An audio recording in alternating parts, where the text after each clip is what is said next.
Hello, it's Salimek. In today's video, we're gonna be replacing fuel pump and fuel filter on my 2017 Toyota Camry, and also show you the symptoms how to know if you have a bad fuel pump or clogged fuel filter. The first thing you will notice when turning the engine on, you have a check engine light on and traction control or vehicle stability control is off due to engine power loss. So I'm gonna be using my OBD scanner to see what kind of error code we have already connected with my phone. We're gonna go to fault codes, show logged faults, and the code is PO171, which means system 2 lean bank 1. System 2 lean means less air or less fuel entering the engine. My Camry is 4 cylinders, not a V6, so it will be bank 1. But the V6 engines you have bank 1 and bank 2, which means right side cylinders and the left side cylinders. Let's check if you have less air entering the engine. Check the rubber hose that connects filter box with the throttle body, if it's loose or cracked. And sometimes clogged filter prevent air from entering the engine. No problem with air. Next will be fuel pump and fuel filter, which I'm sure about it, less fuel entering the engine, because when I cleaned fuel injectors in my previous video, all fuel injector filter were clogged. So we're gonna have to remove fuel pump, which is located under rear seat. There are 2 tabs holding the seat. All you have to do, lift it up from the corners and take it out. We're gonna need a flat screwdriver. Lift the cover and remove wire harness. Before removing any hose, I'm gonna clean the dust so it doesn't get into the hoses or fall into the fuel tank after removing fuel pump. Let's remove the hoses. This one is tab slides and then you can remove it. But these two, carefully remove the yellow tab so you don't break them. This is a fuel discharge line, so wear eye protection before removing it. I'm gonna place some sharp towels around here so when fuel drops accidentally during taking the fuel pump out, these will catch it. Otherwise the car will smell like gas for days. Let's quickly wipe the fuel and remove these 8mm bolts all around the fuel cover.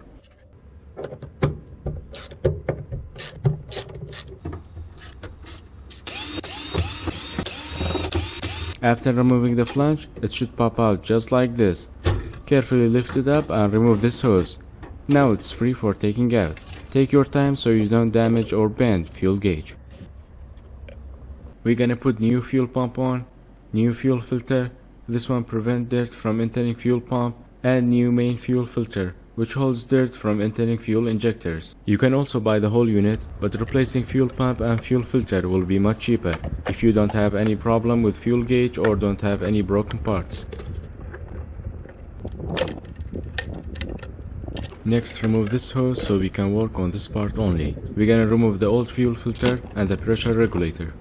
We're gonna use this spacer from old fuel pump and this pressure regulator for the new fuel filter, and this plastic tab from old fuel filter. Here are the 3 things I'm gonna use again with the new fuel filter and the fuel pump. With the O-rings, I'm gonna use new ones. Let's quickly clean fuel pressure regulator and put the new items back just like we removed it. Here are all the parts we need. I'm gonna start with pressure regulator.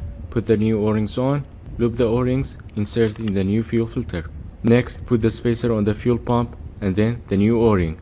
Loop the O-ring, insert it in the new fuel filter. Now we can put the bottom filter on and it will hold the fuel pump and the pressure regulator. Upper plastic holder on and give it a quick cleaning before putting the filter in.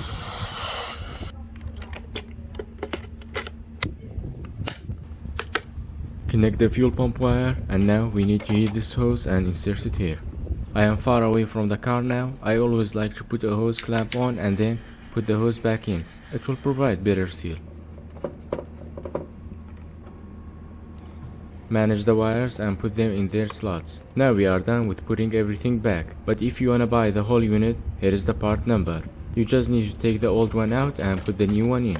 Don't forget to connect the hose back. Sometimes it falls down in the fuel tank and you will forget it, so keep that in mind.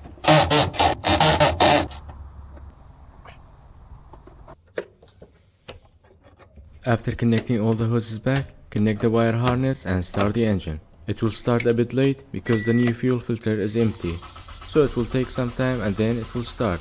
It should only happen once after putting everything back. One last check before putting the cover back, in case there is a fuel leak.